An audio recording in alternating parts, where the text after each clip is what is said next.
आणि ज्याला ज्याला या बागेचं मोल कळालं त्यालाच आयुष्याच्या स्वतःचं चंदन करून घेता आले सगळ्यात मोठी वस्तुस्थिती हा संस्कार कधीतरी कीर्तनातून घेतला असेल तेव्हा तेव्हा स्वराज्यासाठी तो लढायला उभा राहिला असेल। एका कौतुकाच्या थापेवरती या महाराष्ट्रातले अनेक लोक घडलेत, अनेकांनी स्वतःचं यश संपादन केले। एके ठिकाणी भाषणात सांगतात, मी माझा वाढदिवस अशा पद्धतीने साजरा केला की ज्या दिवशी वाढदिवस होता त्या दिवशी ठरवलं होतं की आतापर्यंत मी माझ्या व्यवसायासाठी फक्त 6 तास दिलेत। मी माझ्या वाढदिवसा दिवशी मी माझ्या व्यवसायासाठी 24 तास देणार आणि 24 तास इलॉन मस्क आपल्या ऑफिसमध्ये आपल्या व्यवसायासाठी काम करत होते। वाढदिवस म्हणजे फक्त आनंदाचा दिवस नसतो, तो आयुष्यात काहीतरी स्वप्न बघावी आणि ज्या स्वप्नातनं आपलं एक चैतन्य, एक मोठी वस्तू घडले त्या वस्तूसाठी स्वतःला समर्पित करणं याला खऱ्या अर्थानं वाढदिवस साजरा करणं म्हणतात। मी नेहमी सांगत असतो, एक राजा होता, त्या राजाची एक इच्छा होती की आपल्या गावातल्या आपल्या भागातल्या प्रत्येक माणसानं गरीब राहता कामा नये। प्रत्येक माणसाची इच्छा पूर्ण झाली पाहिजे, प्रत्येक माणसाची गरिबी दूर केली पाहिजे। तो दयाळू होता, तो समाजसुधारक होता, प्रत्येकाला दुःख काही असतं याची जाणीव होता कामा नये यासाठी तो राजा धडपड करत होता। एके दिवशी तो राजा आपल्या राज्यातनं चालत जात होता। एका कोपऱ्यात त्यानं एक लोहार बघितला। तो लोहार त्या भट्टीवरती अवजार तयार करत होता, ती त्यानं गरम भट्टी पेटवली होती। राजाला मोठा आश्चर्य वाटला, रे एवढी गरम भट्टी, इतकं ऊन पडले आणि या उन्हात सुद्धा हा व्यक्ती गरम भट्टीवरती अवजार तापवतोय, अवजार तयार करतोय, किती कष्ट आहे त्याच्या आयुष्यात। मला फारसा वेळ द्यावा लागणार नाही याच्या आयुष्यातलं दुःख दूर करायला। राजा त्याच्यापाशी गेला आणि राजाने विचारलं की बाबा तुझ्या आयुष्यात इतकं दुःख आहे, मी बघतोय एवढ्या उन्हात तू भट्टी पेटवल्यास, त्याच्यावरती तू अवजार गरम करतोयस, तो अवजार विकतोयस, त्या अवजाराची किंमत किती आहे? राज, एका 2 अवजाराची 200-300 रुपये भेटतात बरं का। महाराज म्हणाले, अरे मला वाटतं, तो राजा म्हणतोय मला असं वाटतं की तुझी गरिबी दूर करावी, बोल तुला काय पाहिजे? तो म्हटला तुम्ही द्याल ते मी स्वीकारायला तयार आहे। राजानं त्या लोहाराची गरिबी घालवावी यासाठी त्या लोहाराला एक चंदनाची बाग भेट म्हणून दिली। राजाला वाटलं चंदनाची बाग भेटल्यावरती लोहार श्रीमंत होईल, त्याच्या आयुष्यातलं दुःख दूर होईल। वर्षभर गेला, राजाने एक दिवशी प्रधानाला विचारलं, काय रे त्या लोहाराचं पुढे काय झालं? राजाचं हे ऐकून प्रधान म्हणाला की राजे चला आपणच बघून येऊ ना। आणि तो राजा त्या लोहाराला भेटायला जायला निघाला।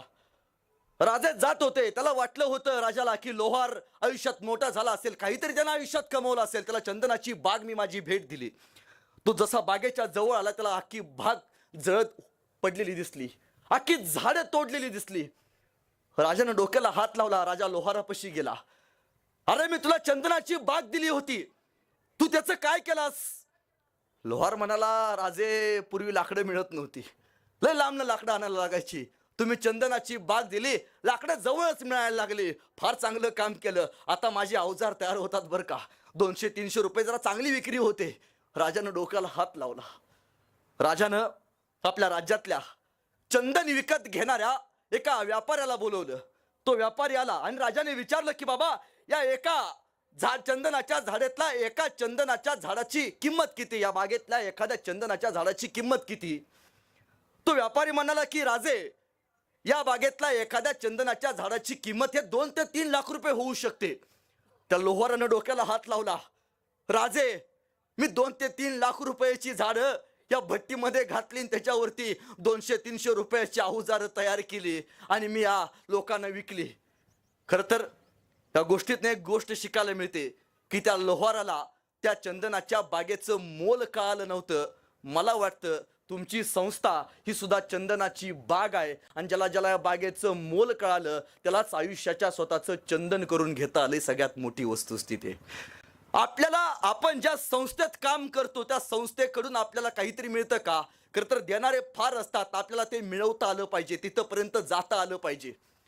मी एके दिवशी असंच एसटीत बसलो होतो बस स्टँडवरती, माझ्या साईडला एक सदग्रस्त होते, साहेब होते आणि एसटी जायला निघाली। खरं तर एसटी जायच्या अगोदर ते बस स्टँडवरती अनेक व्यापारी येतात, बसमध्ये विचारतात कोणाला पाणी पाहिजे का, कोणाला खाऊ पाहिजे का, ते यायचे वर्तमानपत्र विकायचे, कोणाला वर्तमानपत्र पाहिजे का, पेपर पाहिजे का। अख्खी एसटी शांत होती, ते साहेब सुद्धा शांत होते, कोणी सुद्धा काही विकत घेतलं नाही। तो पेपरवाला परत आला, पेपर पाहिजे का, पेपर पाहिजे का, अख्ख्या एसटीत त्याने विचारलं। परतही कोणी तयार झालं नाही. 2-3 वेळा येऊन गेला. एसटी जायला निघाली तसा बरोबर माझ्या साईडला जे सदग्रहस्थ बसले होते त्या साहेबांनी खिशात हात घातला, हातातली चिल्लर काढली, बोटावरती मोजली आणि हात केला, ए पेपरवाल्या, एक पेपर दे ना. एसटी पळते. पेपरवाला पळत आला. पेपरवाल्याने पेपर खिडकीतनं दिला. ती चिल्लर हातात बघितले आणि त्या साहेबांना ती चिल्लर त्या पेपरवाल्याच्या हातात दिली आणि पेपर हातात घेतला. एसटी जायला निघाली. मला प्रश्न पडला, मगासपासून एसटी बस स्टँडवरती उभा होती. मगासपासून तो पेपरवाला 2-3 वेळा एसटीत येऊन गेला. 2-3 वेळा त्याने विचारलं, पेपर पाहिजे का, पेपर पाहिजे का. त्यावेळी तुम्ही पेपर घेतला नाही, पण ज्यावेळी एसटी जायला निघाली त्यावेळीच तुम्ही बरं पेपर मागितला. मी साहेबांना विचारलं साईडला बसलेला, साहेब तुम्ही असं का केलात? मगासपासून एसटी उभारली होती. मगासपासून तो पेपरवाला 2-3 वेळा येऊन गेला. तिनं 2-3 वेळा विचारलं, पेपर पाहिजे का, पेपर पाहिजे का. तुम्ही काहीच बोलला नाही, पण ज्यावेळी एसटी जायला निघाली त्यावेळी तुम्ही हाक मागितली, खिशातले चिल्लर काढली आणि त्या पेपरवाल्याला दिला आणि पेपर विकत घेतला. तो म्हणला, साहेब माझ्या हातात जी चिल्लर होती ना त्यातला 1 रुपया खोटा होता. म्हणलो कमाल आहे, खोटी बनवणारी माणसं सुद्धा या जगात आहेत. एसटी फार वेळ थोडी पुढे गेली. माझ्या साईडला बसले साहेब ते पेपर वाचत वाचत परत हसायला लागले. म्हणलं साहेब काय झालं, तुम्ही तर 1 रुपया खोटा देऊन पेपर विकत घेतला, तुम्हाला तर आनंद झाला पाहिजे.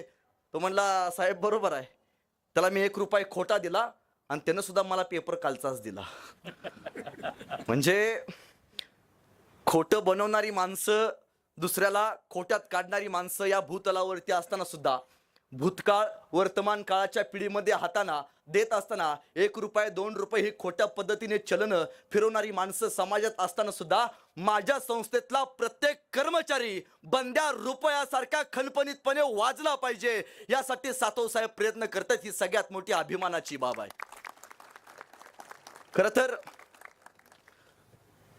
ही गोष्ट अनेकांना लागू होते. अनेक लोक तुम्हाला बघायला मिळतील ज्यांनी आपल्या संस्थेला मोठं करण्यासाठी स्वतःला समर्पित करून घेतले. मासाहेब जिजाऊ ज्यावेळी पुण्यात आल्या, भकास भयानक पुणे झालेलं बघितलं. त्या पुण्यामध्ये शेती करणं अशुभ होतं.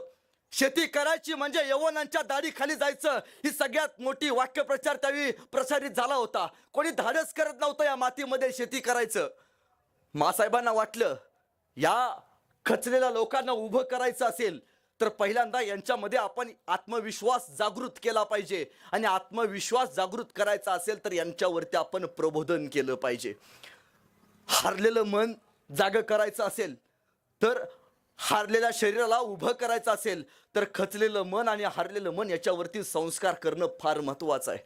आणि मासाहेब जिजाऊंच्या लक्षात आलं, कुरुक्षेत्रावरती अर्जुन आणि त्यांचा सारथी श्रीकृष्ण उभारले होते आणि अर्जुनाला आपल्या सोबतची लोक त्यांच्या विरोधात ज्यावेळी दिसली आणि कुरुक्षेत्रावरती अर्जुन घाईवरला, रथातनं खाली उतरला, शक्तिपात झाल्यासारखा वागायला लागला आणि भगवान श्रीकृष्णांना अर्जुन सांगता झाला, भगवान श्रीकृष्ण मी लढू शकत नाही, माझ्याच विरोधातली लोक आज, माझ्या सोबतची लोक आज माझ्या विरोधात माझ्या समोर उभारलेत आणि माझ्याच सोबत्यांच्या विरोधात मी कसं लढावं. भगवान श्रीकृष्णांना वाटलं अर्जुनाचं शरीर खचलंय आणि खचलेलं शरीर उभं करायचं असेल तर अर्जुनाच्या मनावरती आपण संस्कार केला पाहिजे.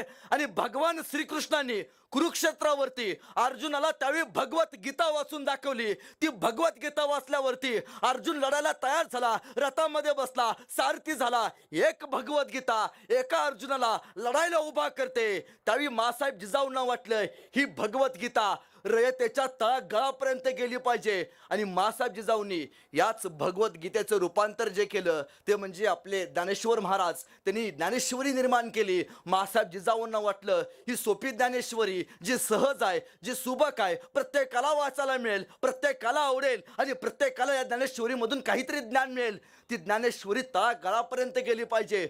मासाहेब जिजाऊ आळंदीला आल्या, ज्ञानेश्वर महाराजांच्या समाधीचं त्यांनी दर्शन घेतलं. अखंड रयतेत ज्ञानेश्वरी त्यांनी वाटले आणि मासाहेब जिजाऊ तिथून थेट देऊला गेल्या.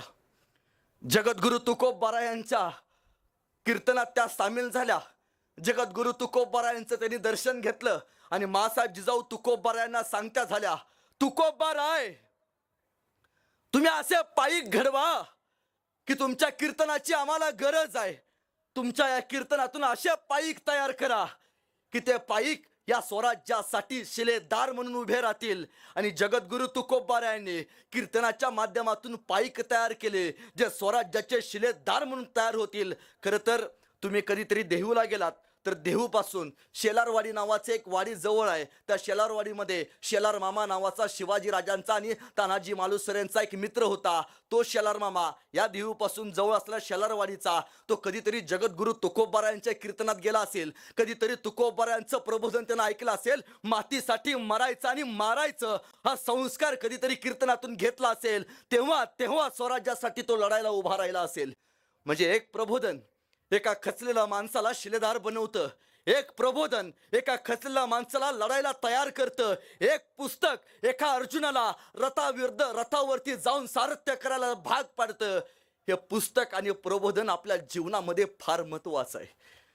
या प्रबोधनात अनेक माणसं घडली, अनेकांचे खऱ्या अर्थाने संस्कार आणि संसार बहरले. पण ही सगळी गोष्ट होत असताना एक गोष्ट आहे की प्रत्येकानं आपल्या आयुष्याचं नियोजन केलं पाहिजे. किती लोकांनी नियोजन केलं इथं बसलेलं? आपल्या आयुष्याचं कधी नियोजन केलंय का हो? नाही करत आपण. डोक्यावरती आपल्याला नेहमी वाटत असतं की आयुष्यात इतका मोठा होईल, आयुष्यात एवढी गाडी घेईन, आयुष्यात या गाडीमध्ये बसेन बरं का, एवढ्या कंपनीचा मालक होईन बरं का, एवढी मला चांगली पोस्ट भेटेल बरं का. हे फक्त आपण आतापर्यंत डोक्यामध्ये विचार करत असतो. एवढं होईल, तेवढं होईल, तेवढं होईल. झालं, सायंकाळी झोपलं, संपलं सगळं. ह्याच्या पलीकडे कार्यकृती कधी होते का नाही? आपण लहानपणी एक स्वप्न बघितलेलं असतं, मोठं झाल्यावरती बापाला या गाडीतनं फिरवेन बरं का. फक्त स्वप्न बघतो, कृतीत नाही दिसत कधी आम्हाला. स्वप्न कृतीत उतरायची असतात. स्वप्न फक्त बघून सोडायची नसतात. कृतीत उतरण्यासाठी आपण काय केलं पाहिजे? आपण आपल्या मुलांना आपण स्वतः सुद्धा शिक्षण घेतलं पाहिजे. जो माणूस शिकतो, डॉक्टर बाबासाहेब आंबेडकर एके ठिकाणी म्हणतात की शिक्षण हे वाघिणीचं दूध आहे. आणि जे पोरगं वाघिणीचं दूध पितं ते गुरगुरल्याशिवाय राहत नाही. आपण शिकलं पाहिजे. शिक्षण हे माणसाला संस्काराकडे घेऊन जाण्याचं सगळ्यात मोठं साधन आहे. एक राजा होता आणि त्या राजाला वाटलं की आपल्या प्रधानाची पोरं किती हुशार आहेत, आपण एकदा बघूया. तो राजा एका ठिकाणी चौकात उभारला होता आणि त्याच्या प्रधानाचं पोरगं समोरून जात होतं. राजानं त्या आपल्या प्रधानाच्या पोराला थांबवलं, जवळ घेतलं आणि सांगितलं, हे बघ, माझ्या हातात 2 नाणी आहेत बरं का. त्यातलं एक नाणं सोन्याचं आहे आणि एक नाणं चांदीचं आहे. तू यातलं मौल्यवान नाणं ओळख. ते मौल्यवान नाणं मी तुला भेट म्हणून देतो. त्या राजाच्या सरदाराच्या सेनापतीच्या पोरानं चांदीचं नाणं उचललं आणि तो निघून गेला. राजाला प्रश्न पडला, आपला सेनापती एवढा हुशार आणि पोरगा असं कसं काय? सोन्याचं नाणं ठेवलंय, चांदीचं नाणं ठेवलंय, मौल्यवान नाणं उचल म्हणतोय, तरी सुद्धा तो चांदीचं नाणं उचलतोय. परत दुसऱ्या दिवशी जाताना राजाला ते पोरगं गाठ पडलं. परत तो खेळ चालू झाला. राजाने विचारलं, हे बघ, परत एकदा संधी देतो, हे बघ 2 नाणी आहेत बरं का, एक सोन्याचं नाणं आहे, एक चांदीचं नाणं आहे, यातलं मौल्यवान नाणं कुठलं ते उचल, ते मौल्यवान नाणं मी तुला देतो. त्या पोरानं परत चांदीचं नाणं उचललं, पोरगं निघून गेलं. 2 दिवस झाले, 3 दिवस झाले, 4 दिवस झाले, 1 महिना असंच होत झालं. पोरगं यायचं, चांदीचं नाणं उचलायचं, निघून जायचं. एकदा राजा प्रधानाला भेटला आणि प्रधानाला म्हणाला, प्रधान, तुम्ही इतके हुशार, अख्खं राज्य तुमच्यावरती चालतं, पण तुमचा मुलगा एवढा कसा काय अशिक्षित हो? मी त्याच्या पुढं प्रधानाने विचारलं, काय झालं? मी त्याच्या पुढं 2 नाणी ठेवली होती, एक नाणं सोन्याचं, एक नाणं चांदीचं.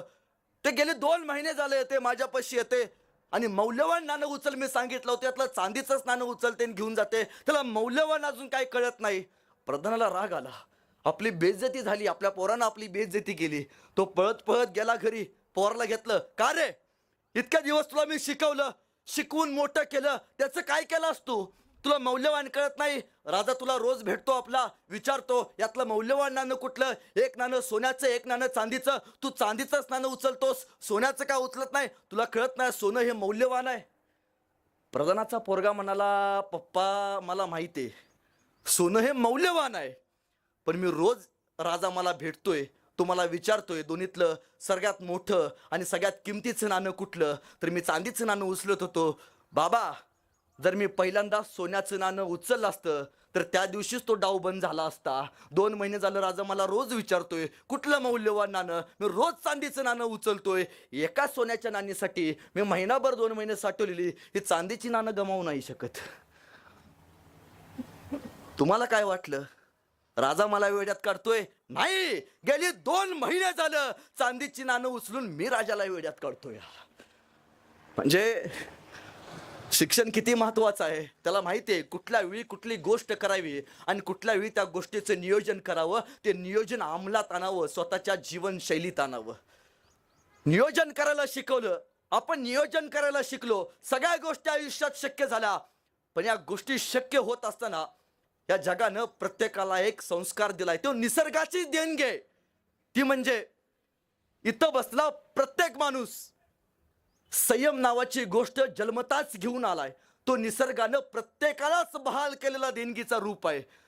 संयम बाळगणं हा निसर्गाने दिलेली देणगी आहे, जी प्रत्येकाकडे आहे, जो माणूस रोज वापरू शकतो. खरं तर आत्मविश्वास ही सुद्धा ईश्वरानंच दिलेली देणगी आहे, ती सुद्धा प्रत्येक माणूस रोज वापरू शकतो. पण धाडस ही कधीतरी वापरायची संधी आहे, आणि या संधीसाठी ईश्वर हजारात फक्त एकाला निवड करतो, आणि त्या हजारामध्ये धाडस दाखवण्याची संधी ईश्वरानं आपल्याला दिले. ती संधी आपण बाळगली पाहिजे, आणि त्या संधीचं आपल्याला कुठं सोनं करता येईल का यासाठी विचार केला पाहिजे. ही सगळ्यात मोठी वस्तुस्थिती आहे. अनेकांच्या संसारामध्ये प्रगतीसाठी काय गरजेचं असतं हो? पैसे. सक्सेस होण्यासाठी काय गरजेचं असतं? पैसे, नाणे नाही. यापेक्षा सगळ्यात महत्वाची गोष्ट आहे ती म्हणजे आपल्या वडीलधाऱ्या लोकांनी, आपल्यापेक्षा मोठ्या वयानं सिनियर असलेल्या लोकांनी आपल्या पाठीवरती फक्त एक कौतुकाची थाप टाकावी. एक कौतुकाचं थाप, त्या थाप्यावरती हे स्वराज्य उभा राहिले. एका कौतुकाच्या थापेवरती या महाराष्ट्रातले अनेक लोक घडलेत, अनेकांनी स्वतःचं यश संपादन केले. तानाजी मालुसरे लहान होते आणि पुण्यात ज्यावेळी मासाहेब जिजाऊंनी फरमान काढलं, शेती करावी लागते, ही वसाड पडलेली शेती आहे, या शेतीमध्ये आपल्याला बाग फुलवायची आहे. मासाहेब जिजाऊंनी सोन्याचा नांगर फिरवला, आणि नांगर फिरवल्याबरोबर ती शेती सुजलाम सुफलाम केली. आता पिकं मोठी झाली. पिकं मोठी झाल्यावरती शेतकऱ्याचे दिवस आनंदाचे झाले. पिकं मोठी झाली, पिकामध्ये आता चांगलं उत्पादन मिळणार. पण पुण्यामध्ये रानटी डुकरांचं प्रमाण त्यावेळी फार वाढलं होतं. ही रानटी डुकरं पिकामध्ये जायची, हैदूस घालायची, अख्खं पीक तोडायची. शेतकऱ्यांना मोबदला मिळायचा बंद झाला, आणि शेतकऱ्यांनी ठरवलं की एक दिवस आपण मासाहेब जिजाऊंना भेटायचं आणि सांगायचं की या बंदोबस्त करा रानटी जनावरांचा काहीतरी.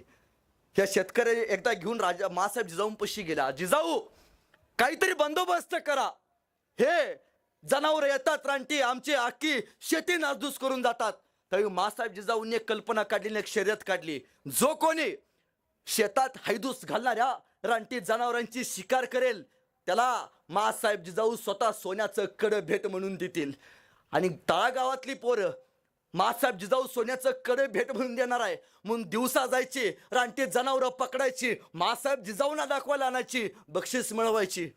एके दिवशी सायंकाळी त्या जनावराचं धर घेऊन एक पोरग मासाहेब जिजाऊंच्या वाड्याच्या बाहेर येऊन थांबलं.